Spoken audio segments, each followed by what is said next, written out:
Green Lantern New Guardians number 8, written by Tony Bedard, art by Tyler Kirkham. Left off last issue with Invictus telling the gang, hey, I'll let you go, but on condition that you kill Larfleeze.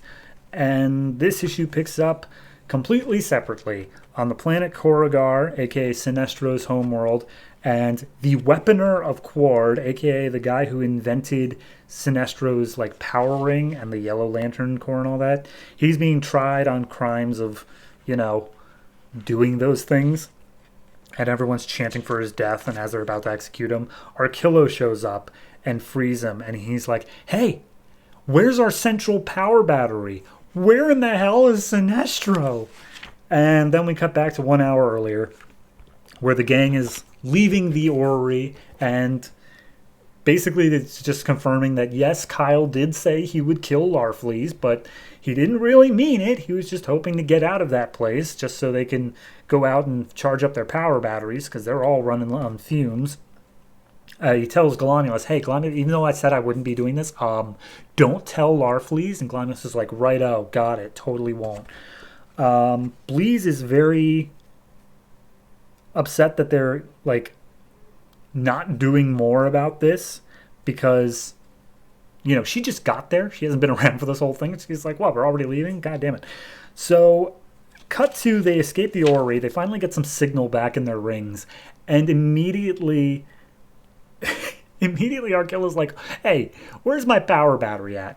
And the ring's like, bzzzt, offline. And then Kyle checks it, and he's like, hey, why is Arkilla's ring offline? And all their rings, all of everybody else's rings are like, the Sinestro Corps is gone, dude. 98% of Sinestro Corps members are either dead or arrested. And Arkilla's like, what the hell's going on out there? And so he just immediately zooms off to go to Korugar and find any trace of the Sinestro Corps left over. Of course, for all of this, read the Green Lantern book, because that's where most of this is taking place. But he zooms off, and then Indigo Tribe, I think his name is Monk, the Indigo Tribe guy, he's like, hey, I don't actually need to charge my battery, but I also got a call on my ring. It's an emergency transmission from Indigo 1, and it's in Indigo Tribe speak, so we don't know what it says. However, it's also based off the events of Green Lantern, so pretty much go read Green Lantern if you want to know any of this stuff going on.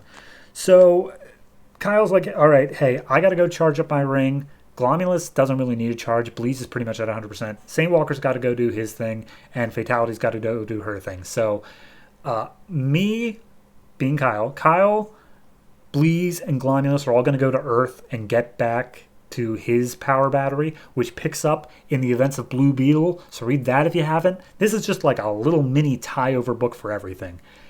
Meanwhile, the other two are going off to their respective planets to charge up on their power batteries. So everyone heads off, and they go do their things. Now we pick back up with Arkillo back on Korugar. He's fighting his way through this crowd of Korugarians, whatever they're called. And basically he's like, tell me what's going on, weapons guy. And he's like, cool. So we're in the middle of a fight, so I can't super explain right now. But maybe if we just go ahead and fight our way through this. How much charge you got left? And he's like 2%. So he ends up tweaking one of the little tiny laser guns they've got to unleash the entire charge in one shot, which then takes down an entire building, of which they are able to hide in a manhole cover underneath. So it will take time for them to dig through the rubble and find out that they aren't actually under there.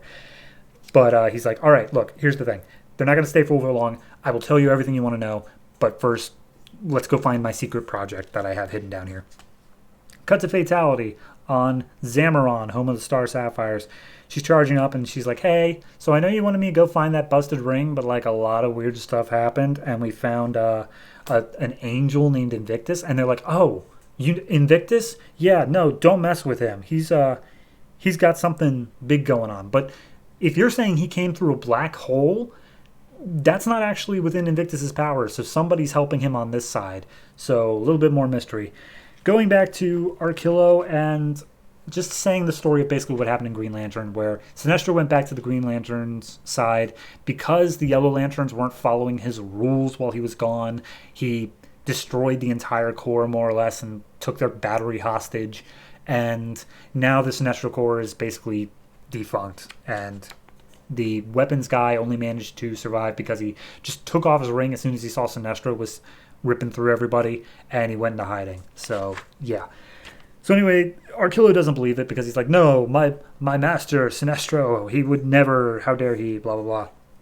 And he asks, the weapons guy asks Archillo how he possibly could have not heard all of this, and Archillo tells him about the whole orrery and how there's no signal in there, and the weapons guy's like, oh, I'm very interested in having that. That could be a very good weapon. So here's the deal, Archillo, as Archillo's charge runs out. I made a new yellow ring and lantern. It is very unstable because I made it so quick, but it is yours, and you can be a yellow lantern again if you help me get that orrery. So Archillo, of course, takes the ring, says his oath, and goes after all the Korrigarians who have now surrounded them in their place.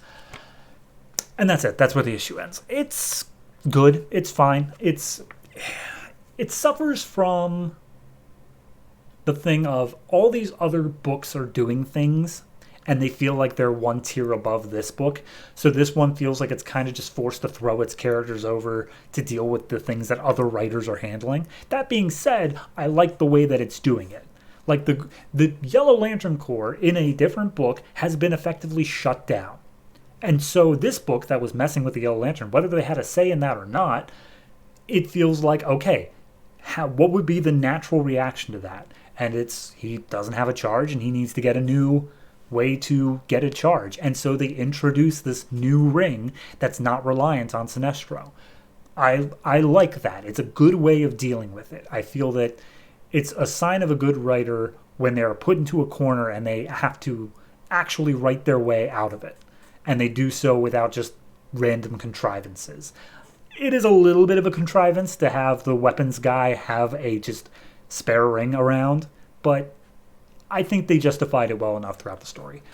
As for all the other stuff, yeah, it's whatever's going to be going on in Blue Beetle, definitely read up on that because it is apparently crucial to the next couple issues going on.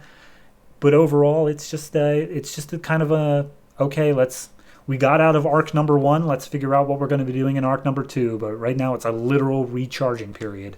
So overall, I give this a 7. It's good. It's not as great as it could be, but I'm at least having fun with it. And isn't that really what it's all about?